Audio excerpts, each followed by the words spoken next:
road is heading nowhere except the place you've always been.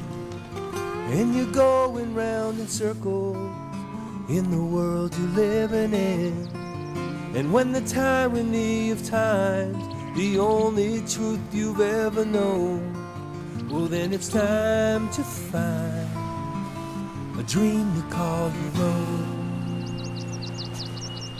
When the road you're on is rising to your possibility, you can see a new horizon of where you want to be.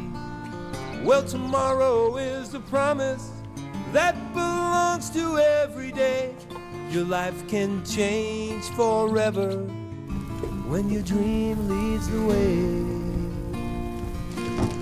Well, it's the calling of your life, it's finding your direction. You gotta make a new connection, you gotta find a place to start. Experience the glory of living your own story. It's the calling of your life, it's a journey of the heart.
What would you do right now if you knew you could use your compass to get past any failure? Your compass is your inner sense of direction. It's the road that's guiding you to the fulfillment of your wildest dreams. Your compass is the inner voice and inner vision and intuition and inspirations that are guiding you, prompting you, refining you to your magnificence. It's what allows you to tap into that part of you that you know can do more and be more and give more in the world.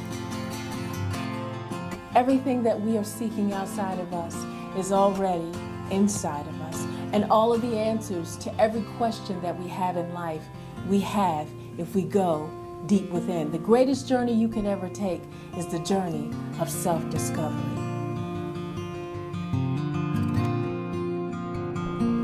The beginning. Before setting out on your journey, it's important to have a strong internal sense of yourself. A heart filled with purpose and multiple perspectives to give you clarity of thought as you discover what's possible.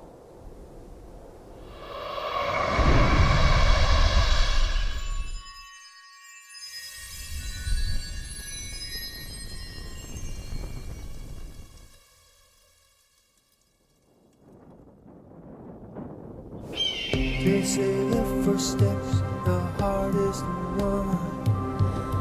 Until you take it, no dream gets done. If you wanna grow, wanna win, you'll never know if you don't begin.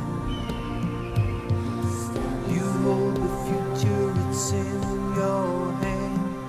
So tell the truth, your heart understands.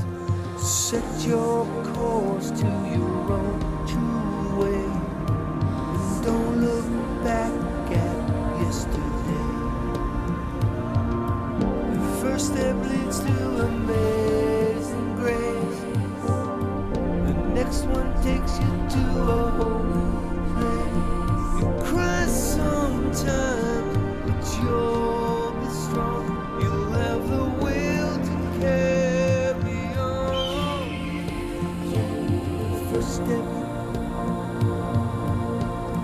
The first step's the hardest one.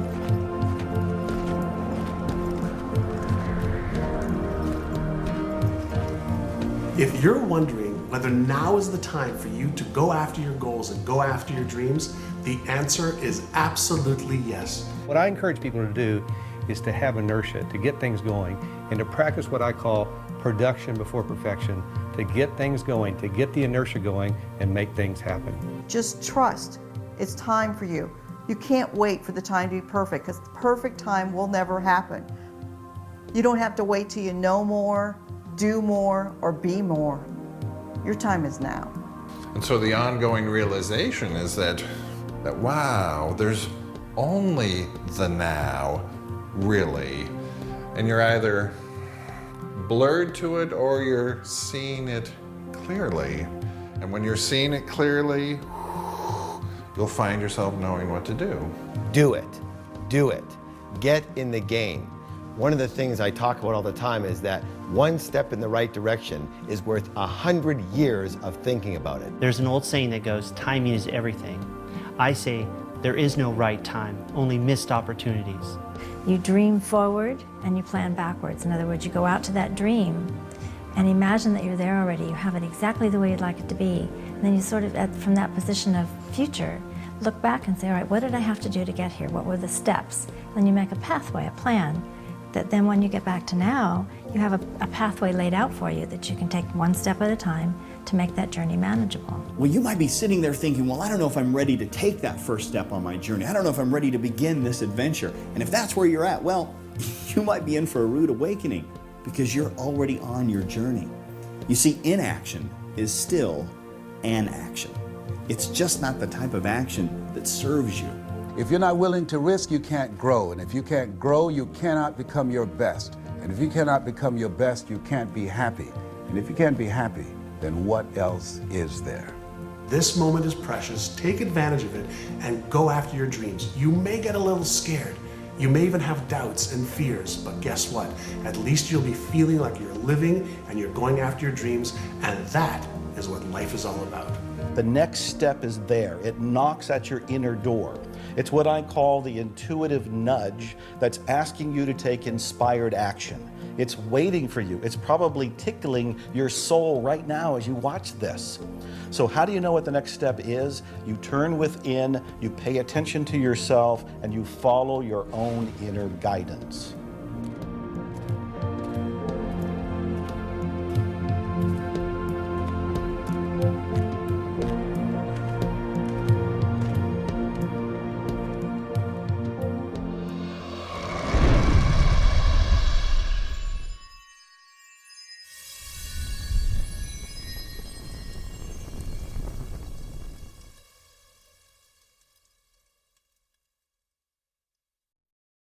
Foundation is very important because if you don't have a foundation, anything that you build will crumble.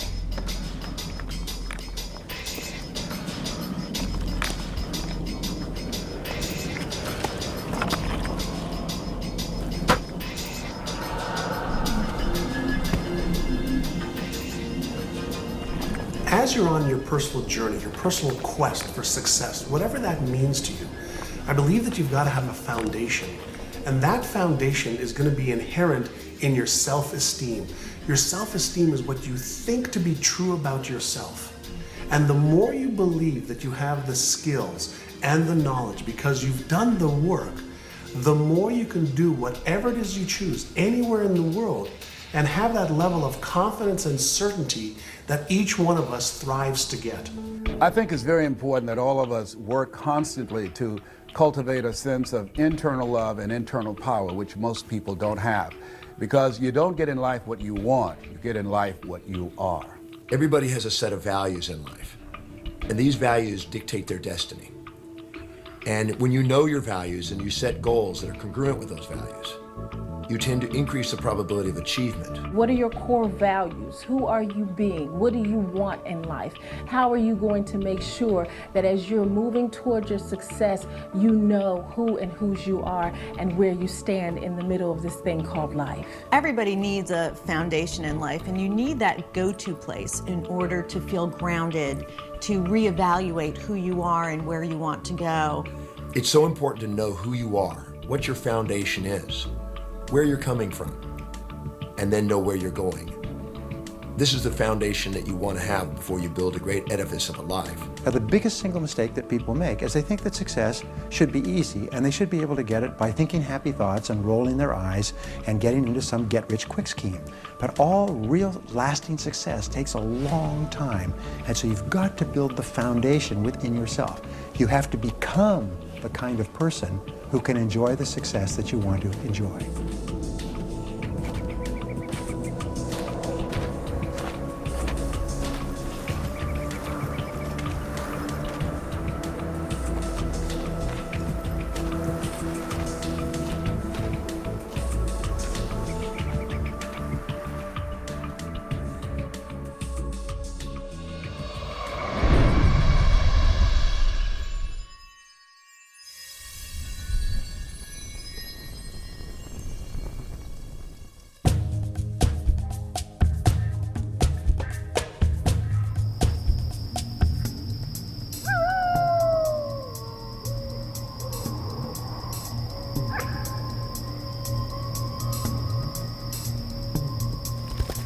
So many people change homes often throughout their lives and are in search of that feeling of being at home.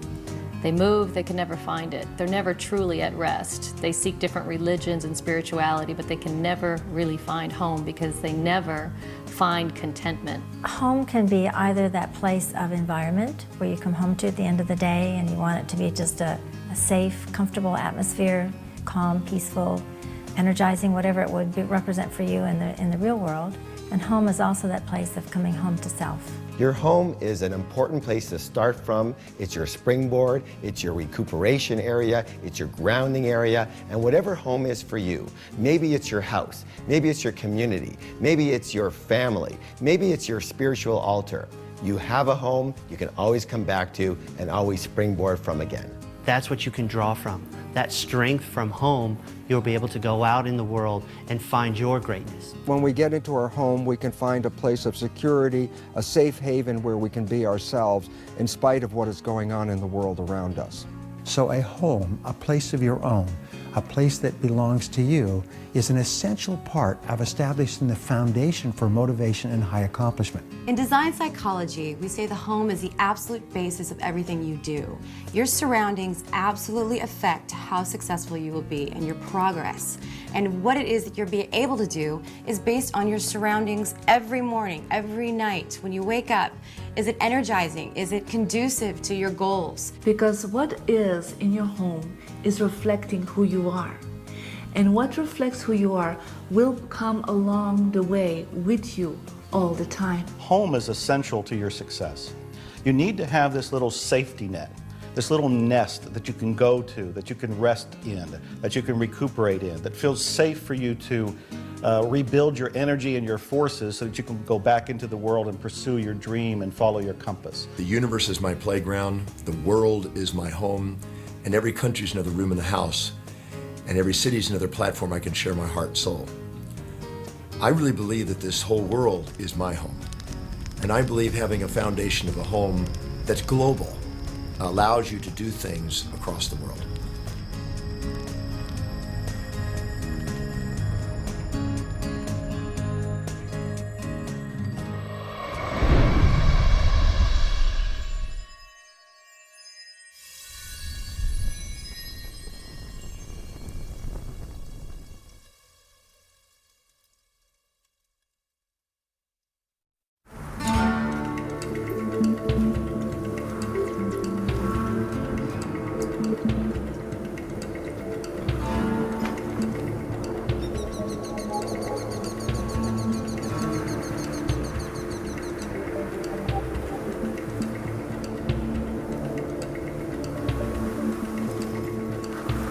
When we talk about having a vision, What we're really talking about is having the absolute clarity and the instruction of what it is we want our brain to focus on. Your vision is your end game. Without it, there can be no direction, nowhere for you to go, nowhere for you to start, nowhere for you to end. Clarity of thought and clarity of the vision is essential. The clearer the picture, the more direct the path to get exactly what you want. The question is, what are you looking at? That's what vision is about. What you see when you look out at life, and how are you going to move based upon what you see. Your vitality in life is directly proportionate to the vividness of your vision.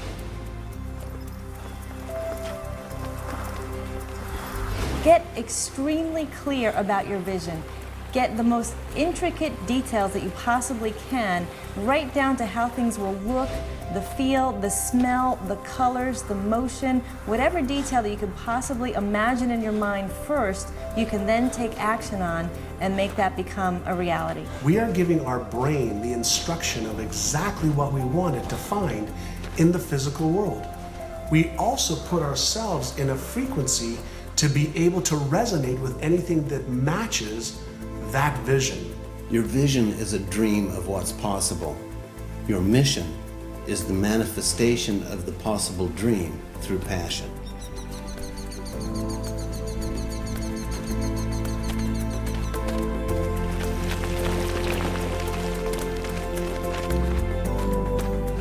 Well, visualization is a starting point because there seems to be a one-to-one relationship between how clear you are about what you want and how fast you move toward it and how fast it moves towards you. But it's not enough, because then you have to do the work. Then you have to take the steps. It's good to have a clear idea of the mountaintop, but now you have to hike. Visualization is more of a first step. You visualize what you want, and then when you open your eyes, you take action. The action is what will lead to the completion of the very thing you've been visualizing.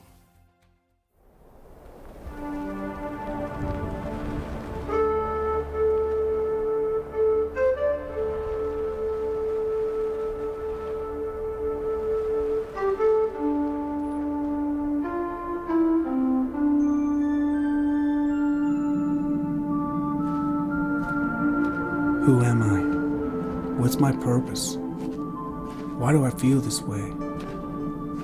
Once I had answers, now only questions. I move forward, not knowing exactly where I'm going, but in the direction of a fleeting feeling and an idea that I want for myself. The journey of my life has traveled 3 different directions. The directions have been governed by the data of my life, the judgment of my life, and the feeling of my life. My creation led to my confusion because I was born with the last name Gay. And when you go to an all-boys school like Eton College, which is where the princes went to, with the last name Gay, it leads to a certain amount of confusion. Obviously, I had to act out because I wasn't gay. So I had to act out. And so I started to disrespect people. I disrespect girls, I disrespect myself. And the confusion led to the compromise. I was 34 when the journey of my life shifted. I traveled from England to Australia to America. I was brought to the States by Cher, the rock and roll diva, the Oscar winner. She discovered me in Australia as her rock and roll promoter and sponsored me here to take it from cabaret to rock and roll. And at 34, I was living above the Hollywood Hills in a home built for Greta Garbo by the studio in 1920. I'd go down on a Friday night and play with my A-list rock and roll stars and my superstar actors. Even though my outside world looked incredibly fabulous, even though I had excess in the outside world, I lived in a world of rock and roll where excess could be accepted, and yet inside I could still have my own demons ran rampant. So things were certainly dawning upon me when I went down to the whiskey bar on a Labor Day when I was 34 years old on Sunset Marquee. I was about to start a weekend of binging that would get me through to Monday, and then I would be excessive in my business life again.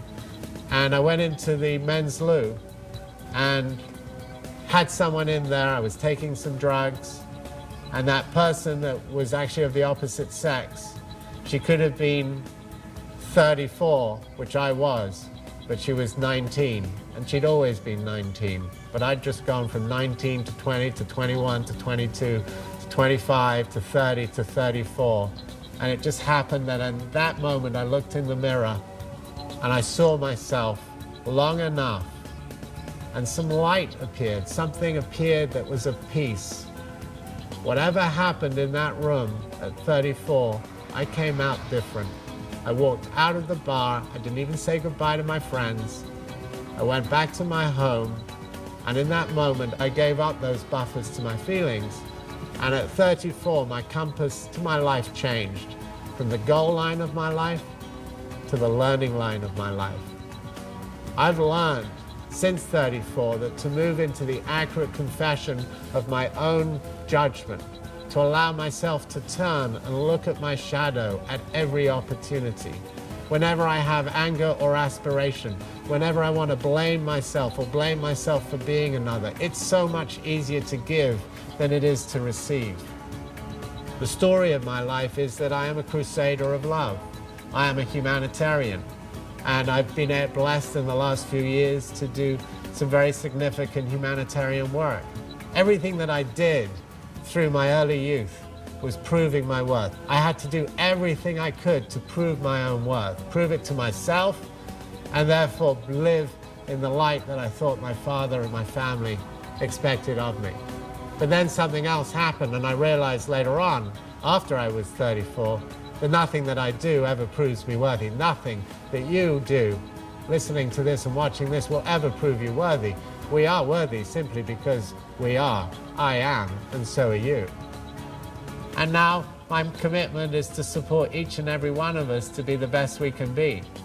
If I buffer your mirror, if I buffer you to bring up your brilliance and not let it stay on the pillow of a new dawn, because you have brilliance, but if I buffer your brilliance to be the best it can be, this is what happens.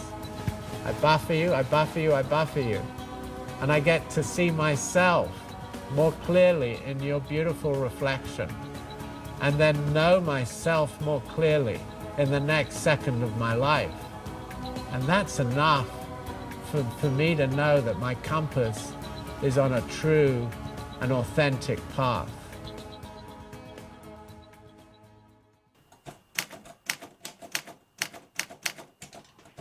On the road. You cannot control the world around you.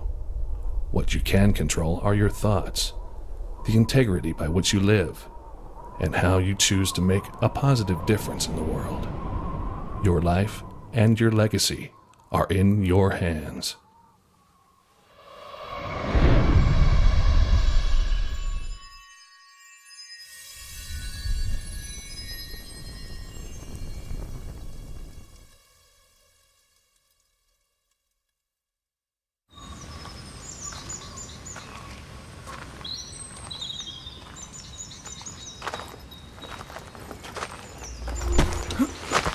We know when we are living our lives from the inside out, there are things that can happen to us that we cannot control, things that can catch you on the blind side. And it's a place that you go, perhaps as St. Francis talked about, Lord, grant me the serenity to accept the things that I cannot change. I can't change what has happened. The courage to change the things that I can. I can change how I'm going to respond, and the wisdom to know the difference.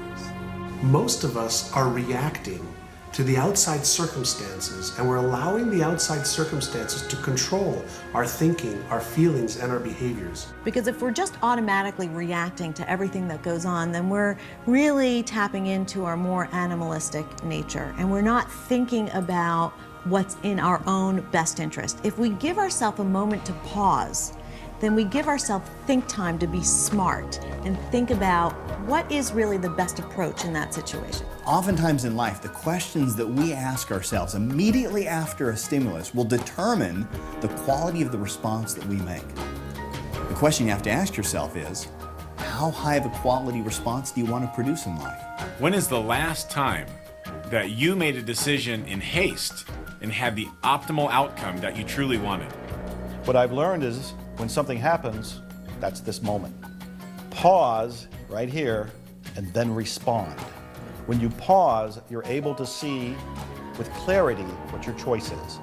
When you respond at that point, you're coming from a higher state of awareness and a higher state of consciousness. So learn to take a deep breath, pause, and then respond rather than react.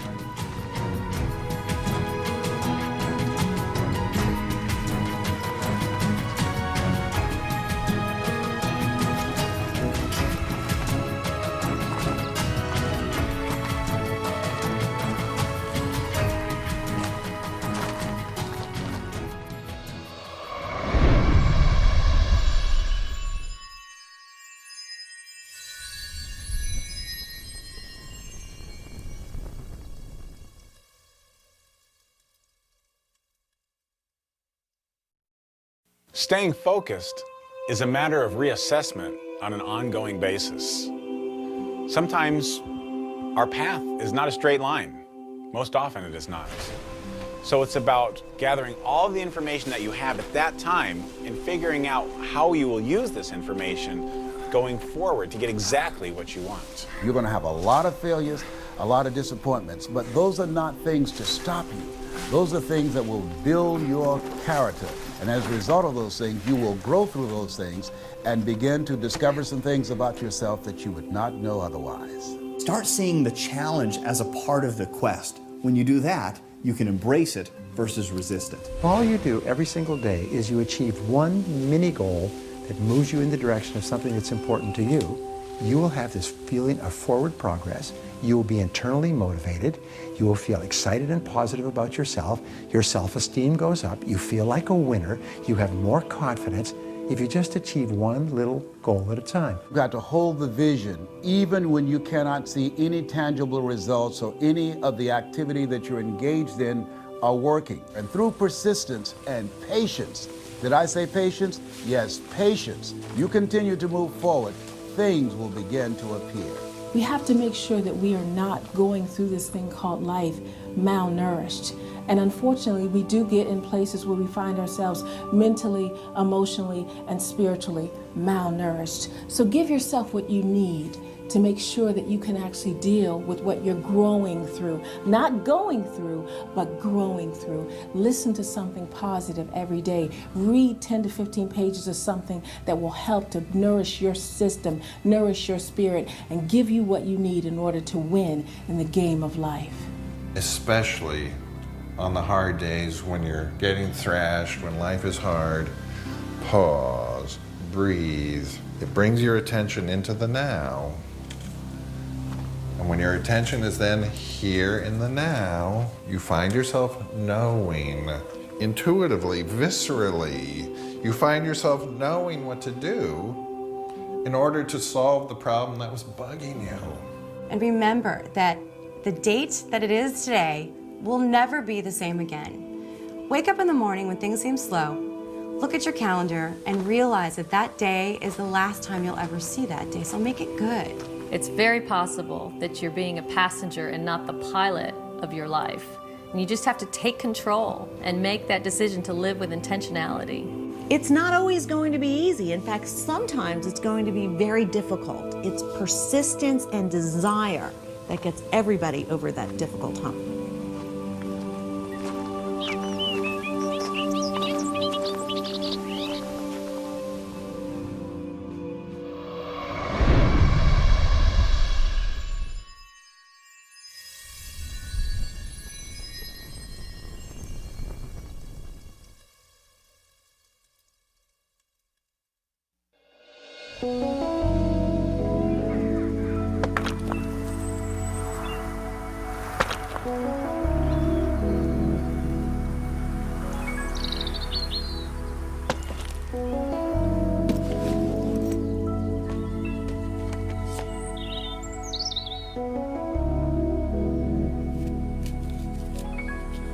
This is not a dress rehearsal. This is it. So don't hold back on your ability to give. Find ways to give. Be creative about giving. Get excited about giving. There are people that need you to find a way to give into their life. And I encourage you, as you're giving, understand that he who gives, it shall be given unto him or her. Pressed down, shaken together, running over, shall men and women give into your bosom. And to know that you're making a difference in other people's lives, I don't think that there's a better feeling that you can have to know that somehow either your time or your money is making somebody's life a little bit better. If we all did that, even if you don't have money to give, you can give your time, your energy, your talents, but whatever you give back, you get to keep.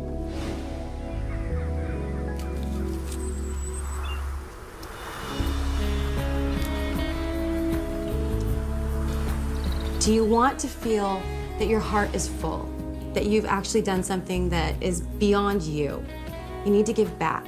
The times when you're feeling the lowest, the times when you're feeling the most down, that's the time you need to be giving back, because when you give back from there, it creates a sense of abundance. It creates within you a sense that you have more to give.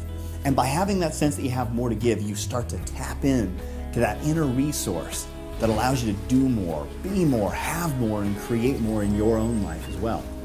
When you start giving, you become part of a community of givers. You start attracting people like you. And there's nothing better than being part of a community of people that are giving back to the world, because they have a much bigger vision. They are here for changing the world in a big way. And when you give back, it gives us a sense of that connectedness. And it's so important because it allows us to know we're not alone. And I can't stress how important it is to realize that we are all a part of the same quest.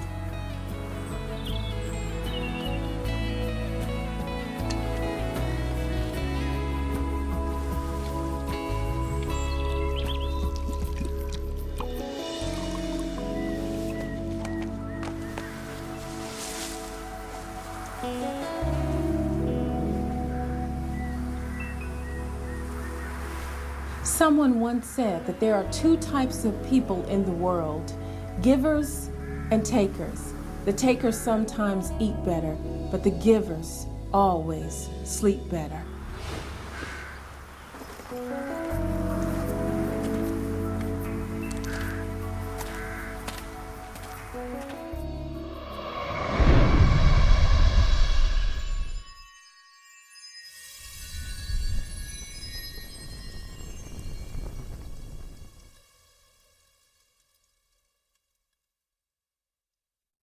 How many people do you know that sit there and say, oh, I really need to lose the weight, and then they keep eating unhealthy foods? How many people do you know that sit there and say, oh, I can't stand my job, and then they keep going back to that same job day after day after day? How many people do you know that sit there and say, oh, I'm not happy in my relationship, but they go home every day to that same person that they don't love anymore? You cannot invest any more in a future that doesn't exist. Life is unpredictable, and you've got to be flexible and versatile and be willing to make the adjustments necessary that will move you in the direction of your goal. And you've got to ask yourself, am I on course? Am I seeing the results that I want to see?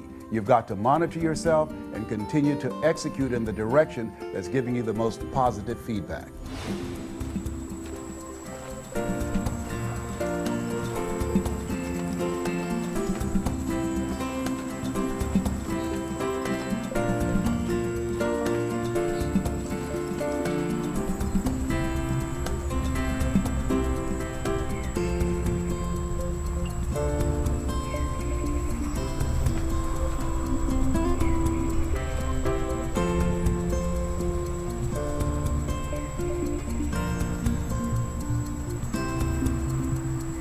One of the biggest mistakes that people make is heading down the wrong road for far too long. There's no reason for that.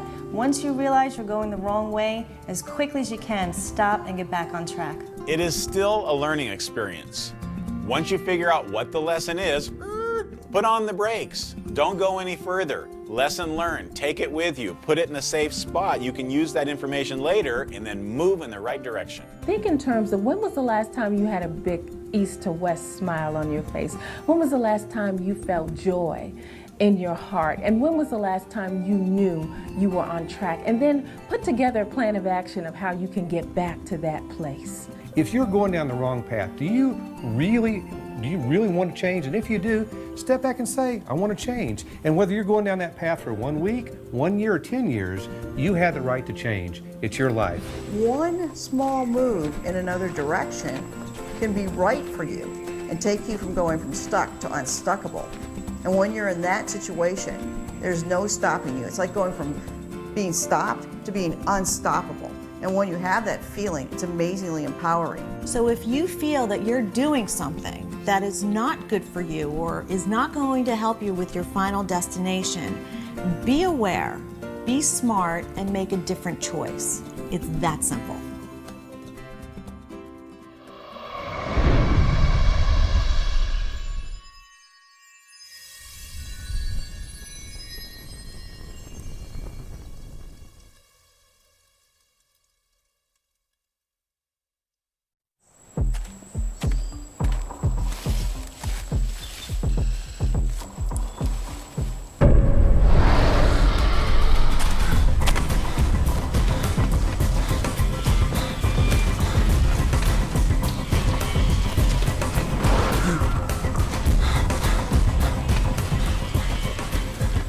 Courage is that place we find within the depths of ourselves where we take an action even if fear is present. Nobody is born with courage. As a matter of fact, most of us are afraid. The difference between the brave person and the coward is that the brave person confronts their fears and does it anyway. The coward allows the fears to control them. Fear, what is that? False evidence appearing real. We have to find a way to move beyond it and to be unstoppable and to be relentless and know that we can be the courageous beings that we were designed to be. Courage is something deep within that allows you to step forward, step into that greatness, step into the risk, and do it anyway. A big part of courage has to do with one's confidence. If one takes the unknown to the known, you will become more confident. Take the unknown to known by doing research, by gathering information, by reading books, by really pulling information. Every way that you can take the unknown to the known, you'll be more confident, more courageous, more action, more success. You have that spark of greatness in your heart. You have that calling, that pull that is saying, let's take that difficult path.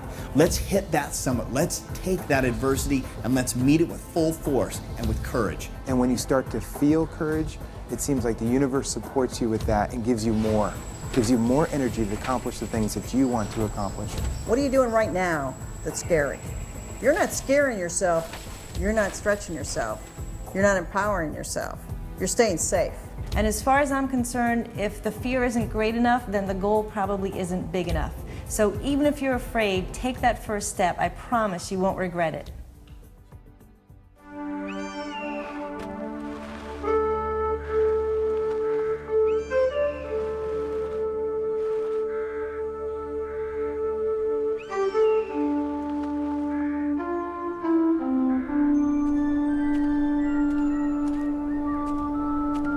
With every step I take, purpose.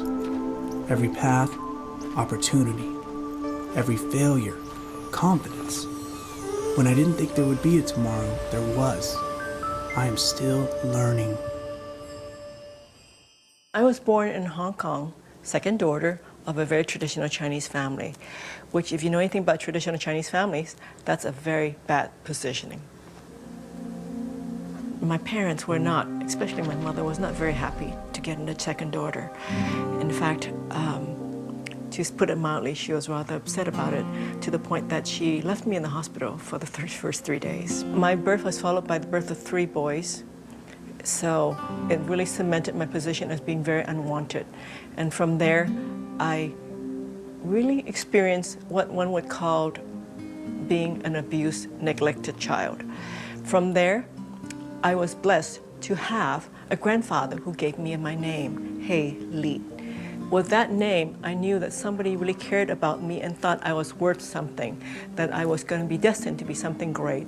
So with that in my internal makeup, I was able to circumvent and escape some of the mental abuse and physical abuse I was experiencing. And life was pretty tough. but not as tough as what I found out at age 11 that my classmate Rebecca had. She and her family of 5 total lived in a room and shared a kitchen and bathroom with 2 more families, and they didn't even have enough to eat. I realized that there were people in life in even much worse shape than I was, and I wanted to make a difference in their lives because it didn't seem fair, it didn't seem just that with 2 working parents that they couldn't feed and clothe the family properly.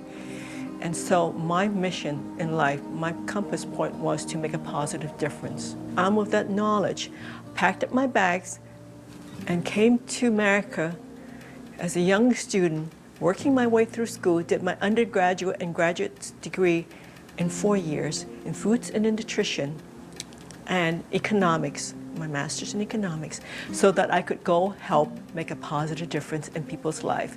I stepped forward again, found a job with a company that had the same perspective as I did, and more than that, they were willing to take me as I was, a small immigrant woman of color, and take me and rate me and promote me based on my merits. Great story for me, because having been discriminated on every account by that time, that was a wonderful place to go work, make a difference. And that was May Department Stores International, which is now known as the Macy's Group. I joined them, and as they can say now, the rest is history.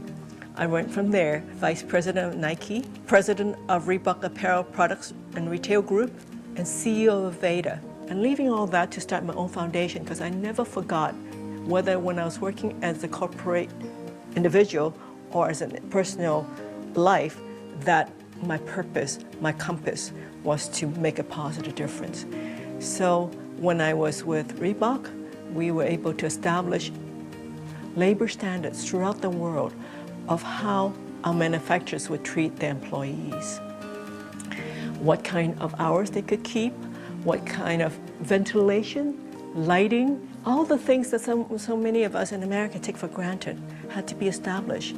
And there was something that made a difference for all the workers that we work with, but eventually the whole industry. It's something I'm really quite proud of, because I remember the times when I was young and did that myself.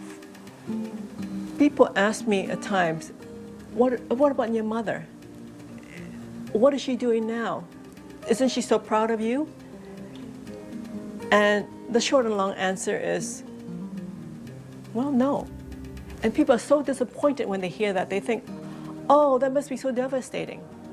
But I say, stop for one moment. If you're looking for approval from outside, whoever it is, you will never be happy.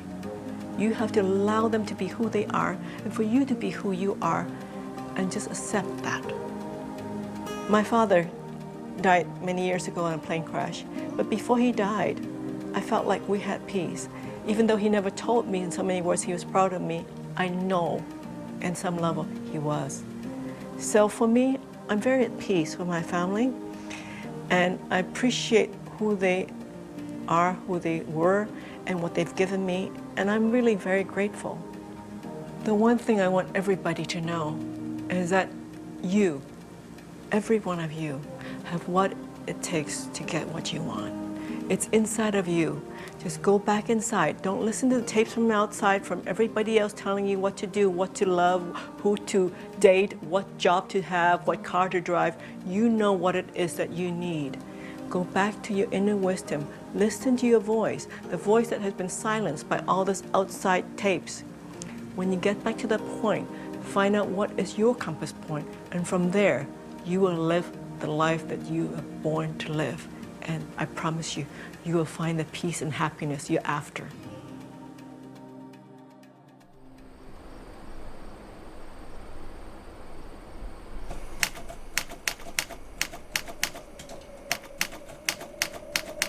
The journey within. Perhaps the greatest journey you can take is the journey into the hidden treasures of your mind and the eternal wisdom of your heart.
The greatest breakthrough discovery in human potential is that you become what you think about most of the time.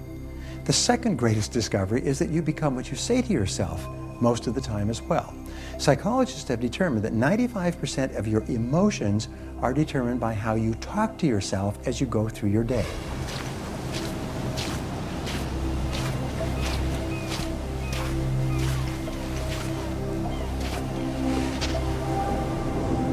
What am I gonna do?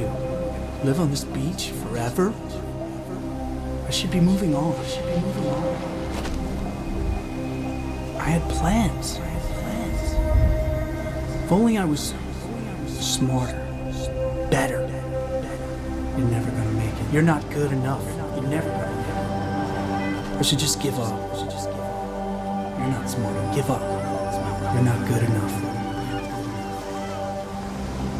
What we say to ourselves has a huge impact on our success. And I ask you to really think about how aware are you of your own self-talk? Are you encouraging you to go forward? Or are you discouraging yourself? We all have a problem with negative self-talk. One of the ways to alleviate that problem is that when you hear disempowering voices come through your head, simply say thank you for sharing and put your attention on a much more empowering thought form. MIT did a study, and the study indicated if I tell you you can't do something, someone else has to come along 17 times to say, you can do it, you can do it, you can do it, to overcome that one time. That's why we have to really train our minds to serve us, because we have a mind, but most people go through life allowing their mind to rule them. So pay attention to how you speak to yourself throughout the day. And when you find yourself saying negative thoughts, turn it around and say things like, I'm strong, I'm confident, I'm unstoppable. That will move you much closer towards the direction of your compass. Because it's so easy to get caught up in self-attacking negative thoughts. I mean, our brains are really good at that. So sometimes a positive affirmation can help us to feel better. And I think that's really the key. Affirmations are a great tool to help you reprogram your mind, to help you reprogram the subconscious mind, which is responsible for what you think about yourself, what you think about, and what you do. You're never gonna make it. You're not good enough. You're never gonna make it. You should just give up. You're not smart enough. Give up. You're not good enough. No. I won't give up. I will carry on. I am strong. I am smart.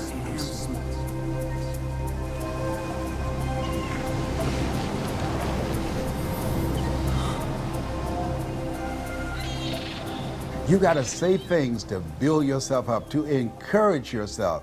Each and every day you've got to say, I am going to make it.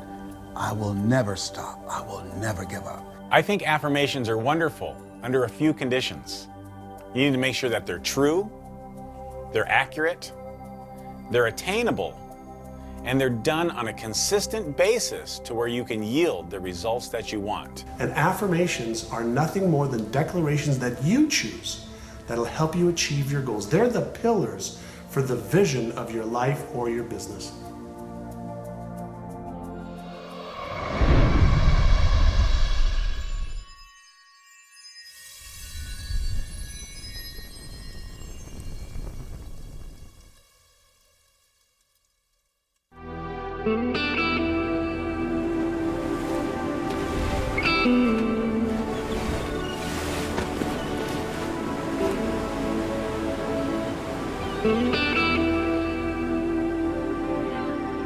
It's so important to have your own compass, because when you have your own compass, it's being true to who you really are. There have been times where somebody has tried to follow in the path of somebody else, maybe a father, grandfather, a mentor, and they found that it was like putting a square peg in a round hole. It just didn't fit. There's something that we're meant to give to the world that only we can really know if we just plug into ourselves and somehow plug into an intuition or inner drive. No one else can tell you who you should be in the world. It's just not the way our minds and bodies are meant to work. You need to look deep inside you, because the things that truly will allow you to grow and to get to your greatness all come from within you. You got to go inside and find those things. Let them come out.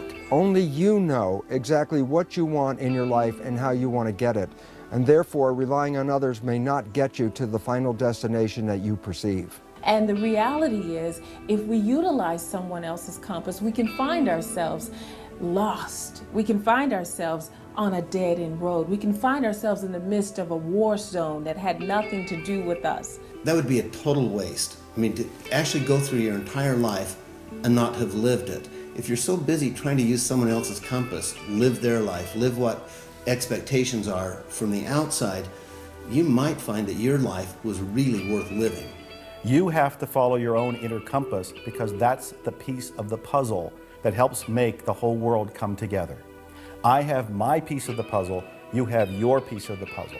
They're different, but when we put them together, it makes this beautiful whole that can't be done unless you follow your own inner compass.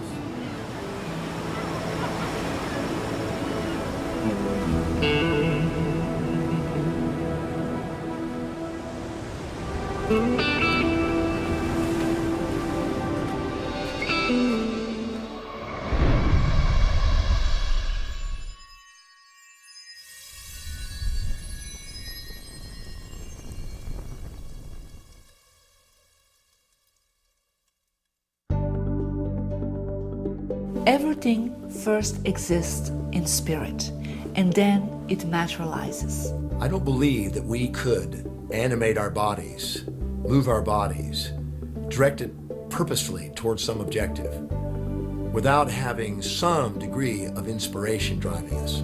Every second, 10 million of my cells are dying off and 10 million new ones are being created. Every second, 100,000 reactions are happening in every cell of my body. That's 10,000 quadrillion things happening in my body without me thinking about it. That's the spiritual side of my being. That's the intelligence that gives me and you life.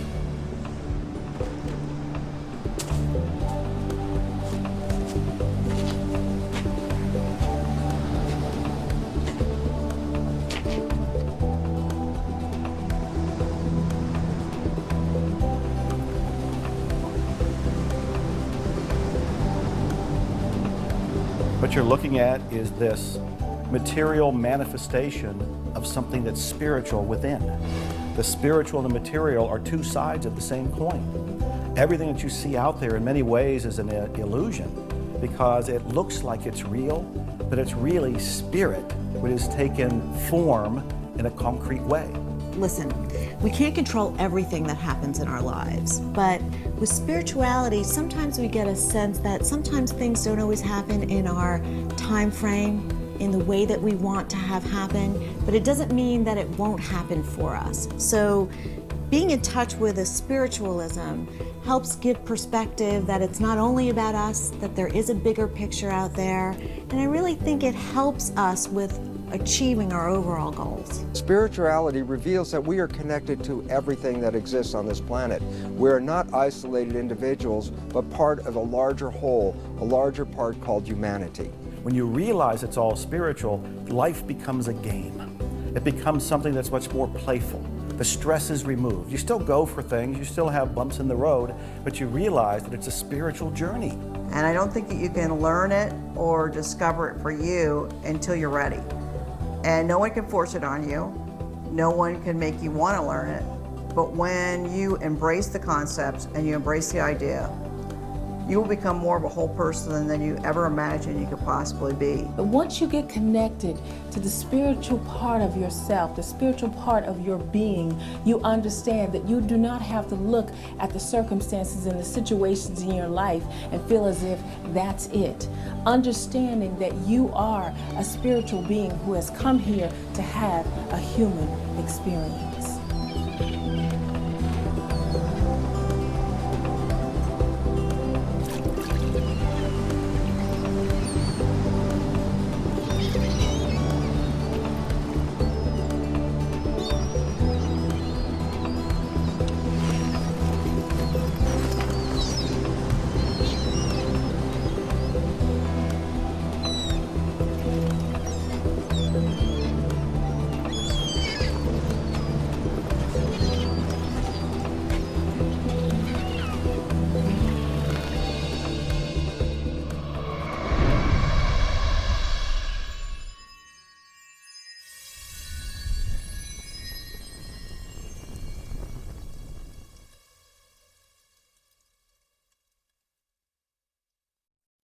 Determination is never giving up. No matter what happens, no matter what the bumps are, you keep going. You take a deep breath, you look within, you realize that you can achieve anything.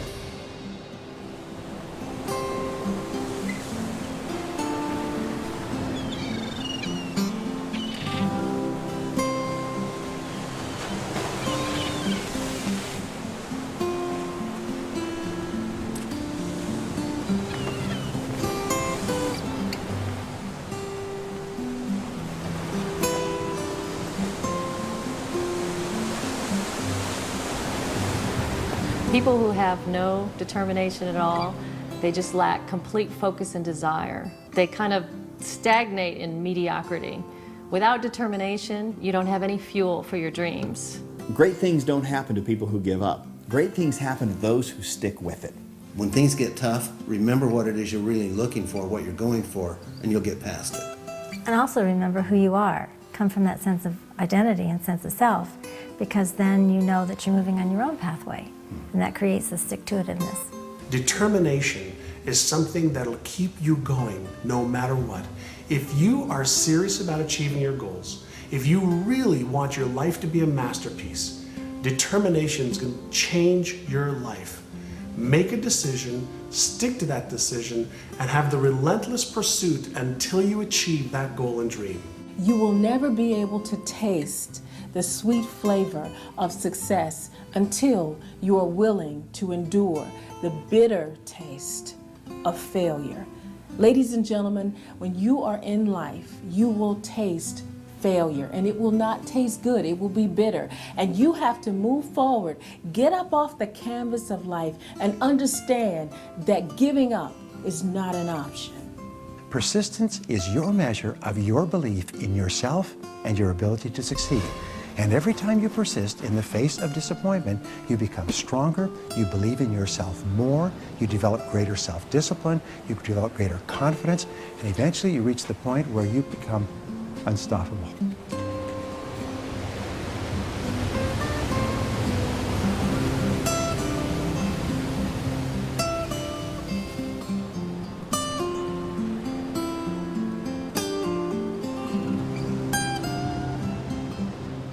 Nobody has to get you up in the morning to do what's truly most important to you. But you'll have to get somebody to motivate you to do the things that aren't. If you want to have an empowered will, a determination that's undefeatable, make sure you set goals that are truly yours, from your highest values that inspire you, that you can't wait to get up in the morning to go live.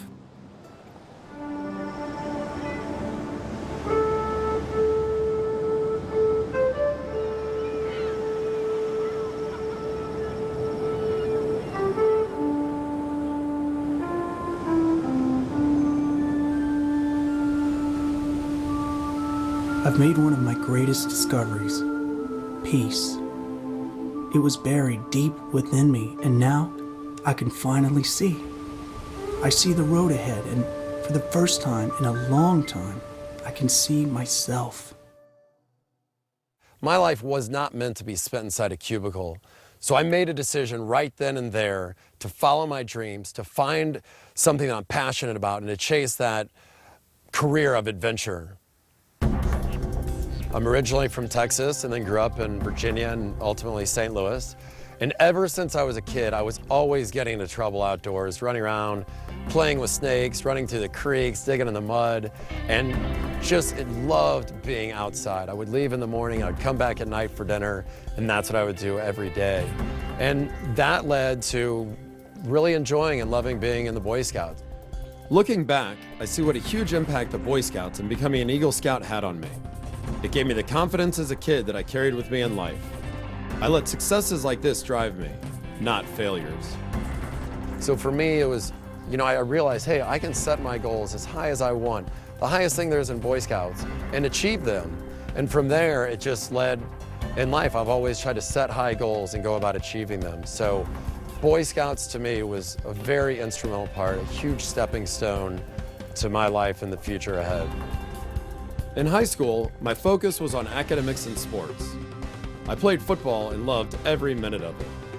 Then, when it was time to go to college, I decided to narrow that focus and major in business because I thought that would give me the most options outside of school. After graduating college from SMU with my 2 degrees, I decided to pursue a career in the internet industry. The internet was booming, it was so exciting, there was so much going on, and I thought it was the next stepping stone for me because I love the outdoors, I love adventure and all the challenges that come with that. So I thought this career would be a replacement for all of that. It's not that I didn't like my office job, but I didn't love it either, and I wanted to feel passionate about what I did. I wanted to feel the way I felt when I'd summit mountains or swim with sharks. So I had to figure out how I could make that my career. And then totally out of the blue, an opportunity came about to be on the show Survivor. And it came about a month later. I'm stuck on an island in Panama, not knowing what's going on, but realizing that when every single thing was stripped away, money, anything material, everything taken away, I was as happy as I've ever been. Just living off the land, catching food, you know, playing this challenging game, but at the same time very strategic. So I was using a lot of the things I learned. A lot of the skills as an Eagle Scout definitely came into play. And then that show ended and I went back to my regular job. Then I really started thinking, my biggest passions in life are outdoors, adventure activities, and challenges for myself, both physically and mentally. My compass really moved me. When I got back from Survivor, I went back to my job, and while I was happy in my job, I was being challenged, and it was a great career path that I was on. It just wasn't really my passion. I wasn't running out and telling people, oh, listen to my new project, listen about this and that. So I started looking for something else, and my compass really changed when I started to go into adventure travel and when I started a production company. And I started not loving what I did, but doing what I loved. And that was the biggest change in my life. And now I'm doing every single thing that I would be doing in my spare time as part of my job. And it's unbelievable. Everyone has something that excites them, that moves them. Unfortunately, some people don't have jobs that affect them in that way. I know change may seem intimidating, but it's essential in life. And all of us have what it takes to make these changes that will make us the happiest we can be. Right now, I'm happier than I've ever been in my life, and it's because I'm really living my passion. My job is working in production projects all over the world where I get to share my adventures with people and tell stories, and I'm growing myself, I'm teaching other people, and it all happened because I really went out and I chased my dream to do something outdoors, to do something that involved travel, but to still use my education and running productions and being involved with all of it, and it's unbelievable. Now, I know everything that I do may not be for every other person. Some of it might be a little too dangerous or uncomfortable or just flat out not fun. But the bottom line is I'm doing what I love and what I'm so passionate about. And I think, you know, life's too short not to do that. So the one thing I would say to people is go out, find out what you love, set a goal, go after that, stick with it. And chances are you're going to be so much happier than you are doing whatever you're doing today if it's not along that line.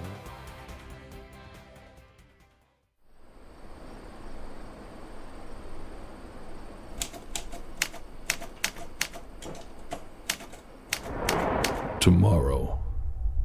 Life is unpredictable. You don't know what tomorrow will bring, so embrace the future with valor and continue to blaze your own extraordinary path.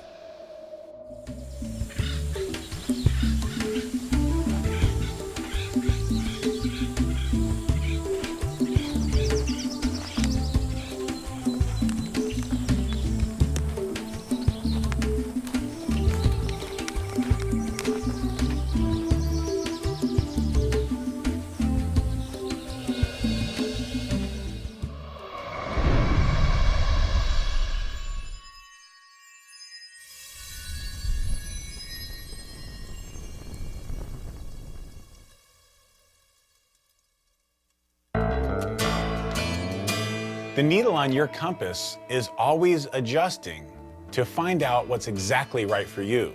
What's important is that you need to do your part, and that is to watch, to learn, to listen, to hear, to pay attention, and to take that advice that you get from inside to guide you in exactly the right direction.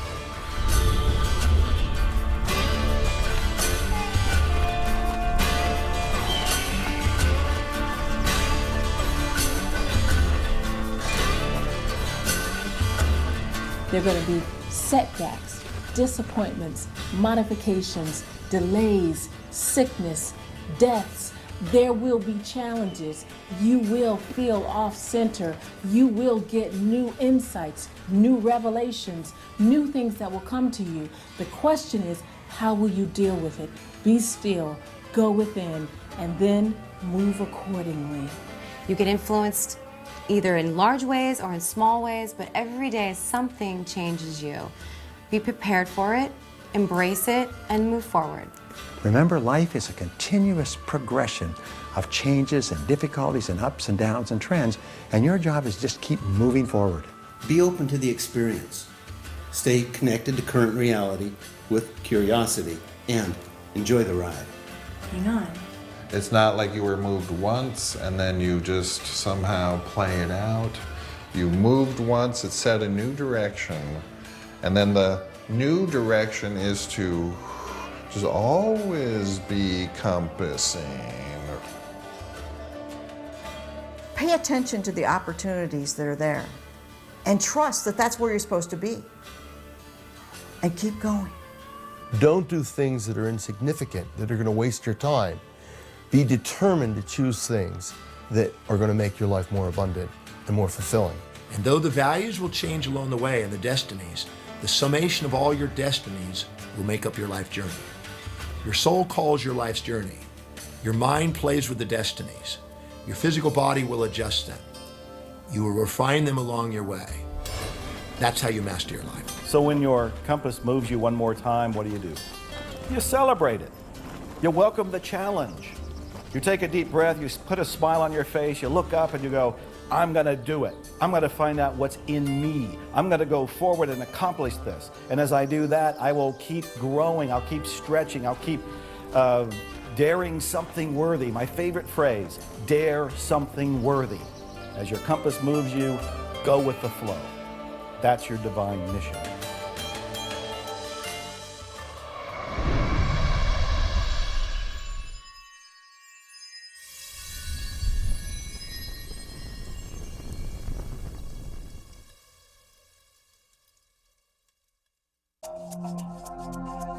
Gratitude is one of the most important emotions that we can hold in our life because it recognizes that we are living in harmony with the universe and accepting what the universe has to offer. And in this way, the universe provides us more of the same.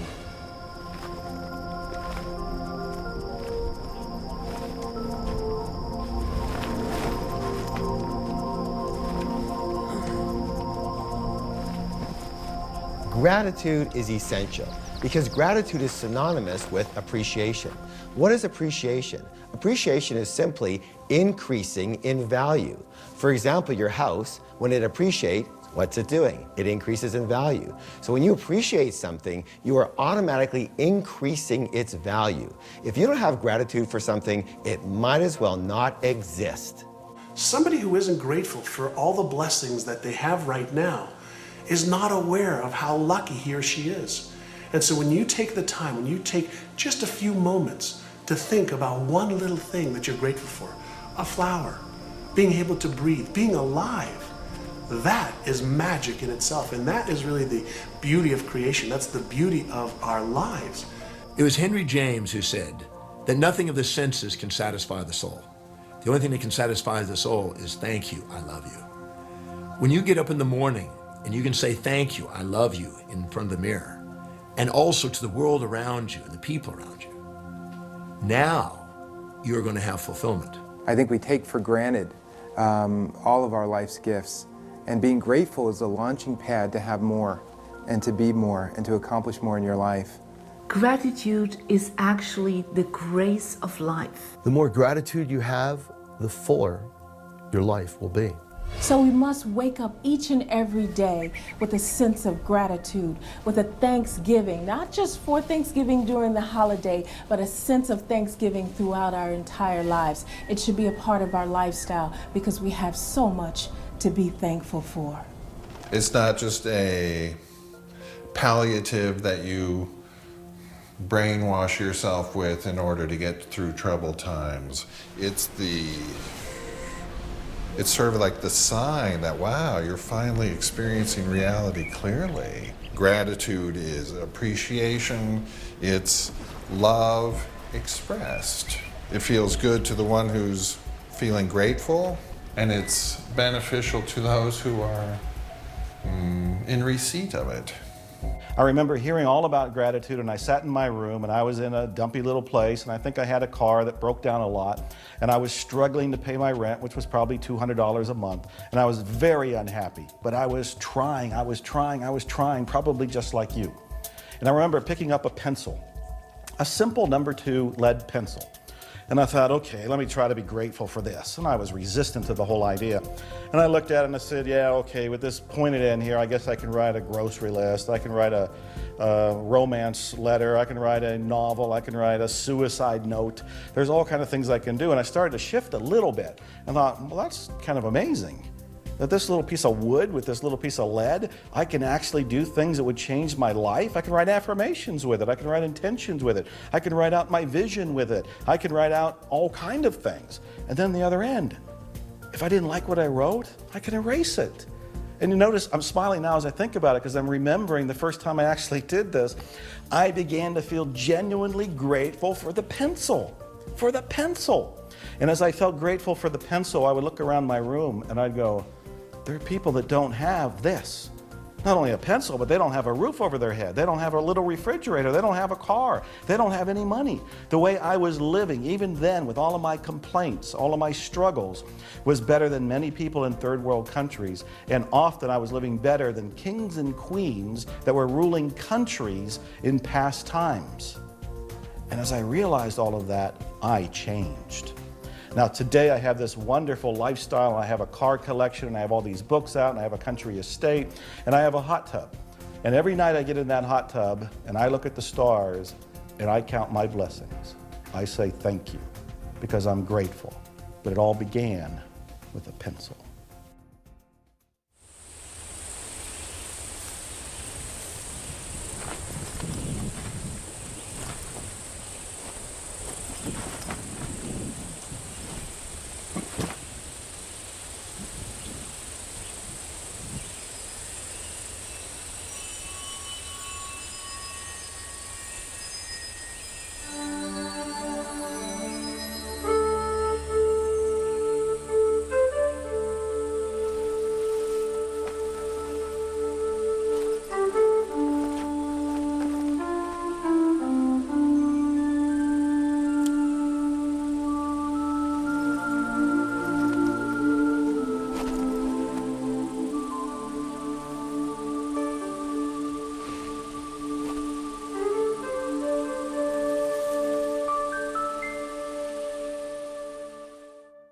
In April of 2005, I woke up in the morning with what I thought was a bad case of the flu, and Carol, who was just my girlfriend then, insisted that I go to the hospital, and I went to the hospital, and they didn't know what was wrong with me, and when I woke up 3 weeks later, I was in a different hospital and had no hands and no feet. I was born in Portsmouth, Virginia in 1954. My dad was in my opinion, a Navy hero. He was in Pearl Harbor when it was bombed. And I was raised the first 3 years of my life in Washington, D.C., moved to Chicago when my dad was stationed in the Navy base, the Great Lakes Navy base. And then because of the health of my mother, who was a rheumatoid arthritic, we moved to Arizona in 1959 to keep her on her feet, and she stayed on her feet for another 30 years after that, so that was a good choice. In 1985, I was in my backyard and I was shot in the back by a little boy that was playing with his dad's rifle, and he was shooting at his back fence, and I was on the other side. And the bullet went through the fence and hit me in the side, and it shattered my spleen and entered my backbone. But that happened in 1985, and because I had no spleen, then 20 years later, in April of 2005, I contacted an illness that caused my amputations. Jeff was in a coma in the hospital, and everyone was telling me, all the medical professionals were telling me that he was going to die, that he wasn't going to make it. And I had accepted that as a very likely fact, but They wanted me to sign a DNR, and I couldn't do that. I just knew that Jeff wouldn't want me to do that. I went outside. I was a smoker at the time, and I went outside and sat on my smoking bench, and one of the nurses had given me a bookmark, and on this bookmark there was a poem that says, "Don't give up." And I read it, and it moved me, but I put it in my purse and went out for a cigarette, reached in for a cigarette, and every time I reached in my purse, I came out with the bookmark. And I kept looking at it and putting it away, and then I realized that that was it. I had to just not give up. Now you have to understand that every medical professional at that time was coming on down on her pretty hard. Let this man go. His life is not worth saving at this point. I don't even think we can save his life, even if we tried. And she was the one that said, no, you are going to do everything you possibly can. When the surgeon came in and looked at Jeff and said, he looked at him for maybe 10 seconds, and then he turned and walked out of the room saying, I'm not going to do it. I ran after him, grabbed him by the shoulder and turned him around and said, you have to do it. Someone has to do it. And he said, no, he'll die on the table. I'm not going to do it. And I said, he'll either die on the table or he'll die right there in the room. He has to have the surgery. He can't live without it. He said he's going to wake up with no hands and no feet and hate you forever. And I said, so be it. And I hate this woman so much that on June 11th, 2005, just barely over 2 months after this happened to me, while I was still in the hospital, I asked this woman to marry me. And we were married by the hospital clergy in room 105 in telemetry, in the same hospital in which the amputations happened. When I had woken up and realized that I had no hands and feet, I was really inundated with visitors, colleagues, ex-students from years back that I didn't even remember. But I remember one of the department heads that I had came in and he said to me, Jeff, you're at a crossroads right now. You can either lay there and feel sorry for yourself, or you can use this as a springboard to go out and change lives. It was a wonderful, positive thing to say. And I can remember while I was awake, my principal had called me up several times. And he called and talked to me on the phone, told me about the wonderful things that were happening at the high school where I was teaching. But he always finished up the conversation with, can you give me some sort of timeline for when you're going to be back in the classroom? When all the medical professionals were asking me to apply for Social Security and go on disability, and he didn't give me that option. Every conversation ended up with, I need to know when you're going to be back in the classroom. And less than 8 months later, I was sitting in his office getting ready to start teaching again full-time in January. I will never, ever believe that God did this to me, but I do believe in my heart that God kept me around for a reason. Something that I really live my life by now is I'm not going to let the things that I can't do get in the way of the things that I can do. And there's a lot of things I can't do, but there's a lot of wonderful people out there that have helped me through this. A lot of new wonderful people that I've met, and a lot of wonderful people that I've yet to meet. And life it's wonderful. One thing I would like to leave you with, I always remember from The Music Man, when Professor Harold Hill was waiting for Marion the librarian to come meet him at the footbridge. And she came down and she said, I almost didn't come. I think we should do this tomorrow. And he said, oh, Miss Marion, if you pile up enough tomorrows, all you'll find is a bunch of empty yesterdays. And for those of you that have anything wrong with you at all, whether it be an amputation, whether it be a loved one you lost, any crisis in your life, don't start piling up empty yesterdays. Get up and live, because you get one get-go in this world, and that's it.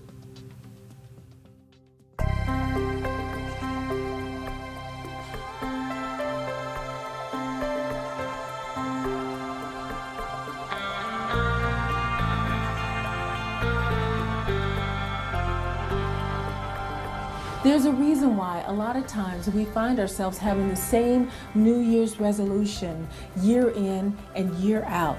And that is because until you get a new you, you will never have a new year. I'll repeat that. Until you get a new you, you will never have a new year. So I encourage people to get in tune with themselves and to find a way to get to that great self that they know is buried down deep inside of them. And it takes time. It's a process. It doesn't happen overnight. The reality is we live in a society where we're standing in front of the microwave patting our feet, and we want everything like yesterday. But success is a process. So be patient and know that your time will come. What would you do if you knew you couldn't fail? That's when you use your compass. That's when you trust that your compass is there to guide you and you go for it. It is extremely powerful to set your own compass, be true to your own highest values, be clear on your own inspirations and vision, and follow the path with a machete and create a completely new trail that's true to you. Keep this in mind. For every moment you spend focusing outside of yourself, trying to find an answer, you're sacrificing 1 minute that you could be looking inside yourself where the answer's been there all along. Imagine you're going down a 2-lane road. You have speed bumps on both sides that tell you when you're going out of your lane. As long as you stay in your lane, all is well. You're following your path. When you hit one of the bumps on the right or on the left, all it is a little jolt. It's waking you up to say, oh, get back in your lane. Stay on your path. Follow your compass. It's not thinking about the ideas. It's not becoming aware of the ideas. The most important part of our life is actually putting the ideas into play and using them to run our lives. That makes all the difference in the world. How many opportunities are you missing? They're right there, right in your backyard, that you're not acting upon. Listen to your intuition, what is called the still inner voice, that little voice that will always guide you to do the right thing for you. Never go against your intuition. When you listen to your intuition, when you listen to your heart, there's some great power in the universe that will guide you unerringly to doing the right things and being the right person in the right place for you. Confronted by a challenge, and you feel you're literally hanging from a cliff. Instead of focusing on the fall, it might be wiser to focusing on how it's strengthened your hands. It's making you determine what you really want in life, your goal, and maybe giving you an opportunity to show that you can conquer any obstacle and actually go from the cliff hanging to rising above the cliff and getting to the peak.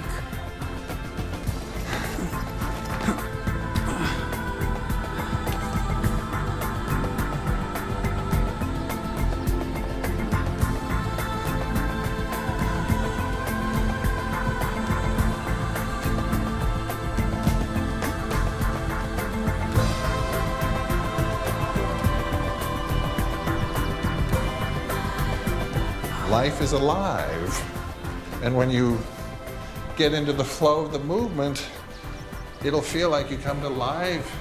It'll feel like you come to life once again. So remember, every time the sun touches your face, you can understand and know that you are special.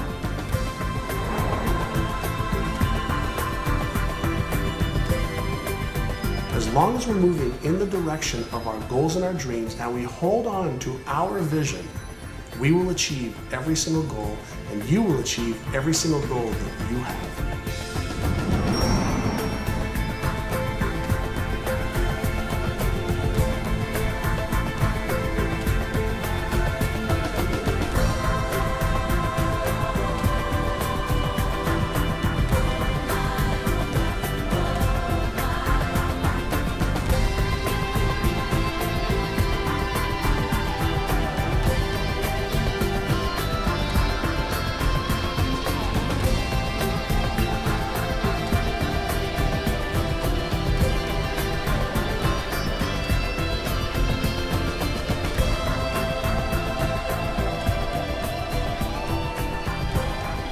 The sun rises over a new world.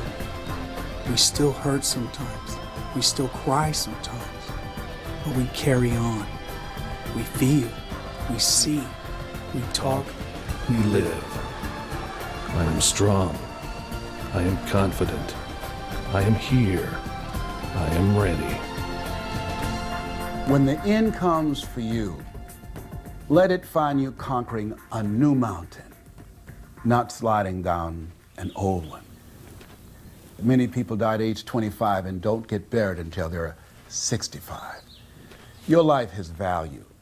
Decide with the compass of your life that you're going to make a mark, that you're going to live your life in such a way that long after you're gone, buried in your grave, the impact of your life will continue to show up long after you're gone.